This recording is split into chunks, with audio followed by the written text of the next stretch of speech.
Hi guys, this is Best Boomer back with you. Uh, just did my run, so I might have to catch my breath a little bit. But today I'm gonna give you some fun facts about Bisbee. Bisbee, Arizona.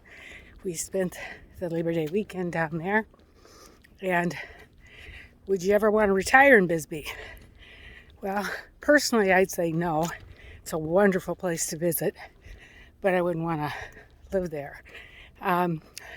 So a few facts about Bisbee. It's about 6,500 people, so it's really small. It's about 5,000 feet altitude. So, the cool thing about that is, of course, it's cooler than the Phoenix area. They only get maybe, what did I see, an inch of snow or something a year? No, 5 inches of snow a year and 19 inches of rain. So, and when we were there, it was warm, but not too hot and not humid. And so it's another one of those places in Arizona that people really don't, think about for retirement. But as you know, weather's always one of my top considerations. So you have Bisbee and you have Prescott, and then you have Sedona and Flagstaff in those areas. But Flagstaff gets a lot of snow. So, it all depends on your elevation, which is really kind of interesting and kind of fun to pick out the cities in whatever particular elevation or weather you'd like. But so Bisbee, to describe it, they call it the Queen of the Copper Mines. That's because at one time they actually produced 25% of the world's copper. And there is a mine there that you can actually tour, the copper mine, and they take you 1,500 feet underground, and we did that. So very interesting, because this mine was actually in operation, I think, until the 70s, and then when it went out of operation, instead of it letting it deteriorate, they went in and shored it up, put some more wood supports in there, and luckily our tour guide actually was one of the people who did some of that construction inside the mine. And previous to that, he was a miner at other mines, on up until retirement. So this man was a wealth of knowledge. And I have to say, he kept everybody's interest. So that was really a cool thing to visit in Bisbee. Bisbee's about 11 miles north of the Mexican border. So, of course, we had to go drive down and see the border wall. I had never seen it. I have been in Mexico through San Diego and into Tijuana. I haven't been there for quite a long time. But I hadn't seen the border wall.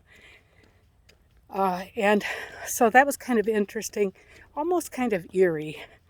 There was a space between their side of the wall and our side of the wall.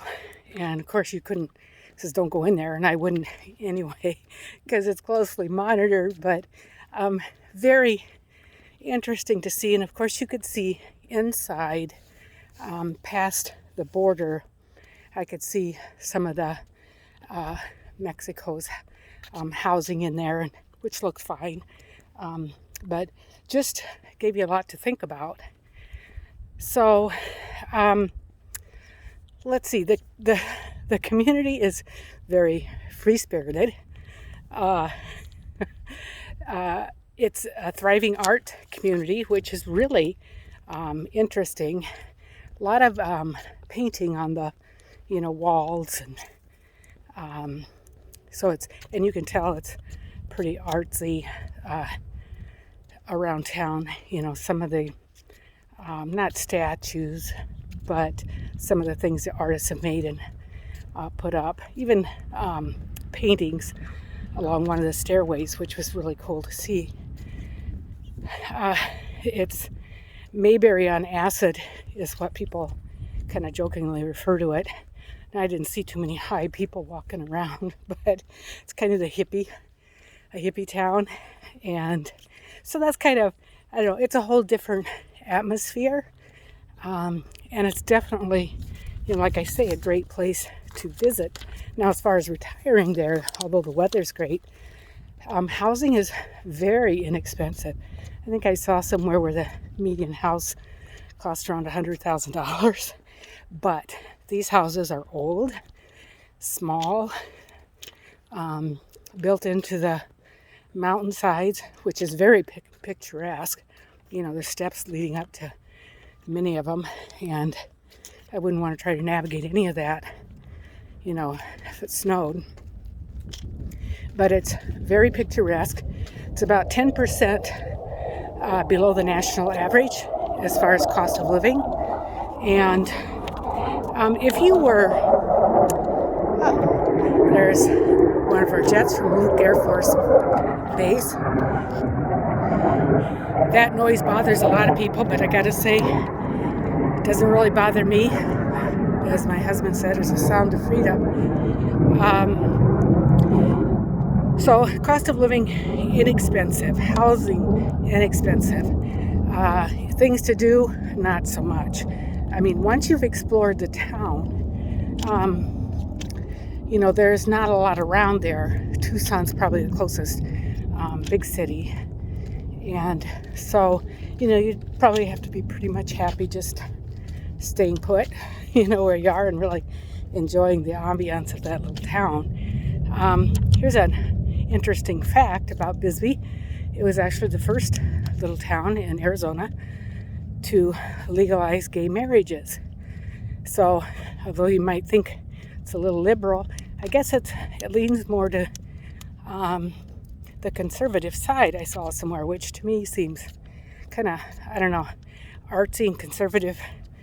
To me is kind of on other ends of the spectrum, but that's what I read. So I guess that's more or less. We ended up staying in a little place called Shady Dell, and what it is old Airstream trailers and other brands of trailers, but from the 50s. And each one of these trailers has original everything in them, and they have coffee percolators, although those are new, but they wanted you to have the experience of percolating your coffee. And record players and old-fashioned looking TVs, which are actually DVD players in disguise. So has a refrigerator. The stove non-working stove, but has the original old stoves. And this place is just so interesting in that they have old 50s automobiles strewn about. They have a old 50s taxi cab that they provide rides into Bisbee. And it has a little restaurant. Looks like a throwback diner. So you can get your breakfast and lunch there. And charming is, that's how I would describe it. Charming. Inexpensive. Excuse me, to stay there. It was like $80 a night. Where do you find those kinds of prices? So very inexpensive. They were air conditioned. So we all stayed there and explored. And the interesting thing is it backs up to a cemetery. And word has it that the cemetery is haunted. And there was a group of children moved from an in-town cemetery to this cemetery.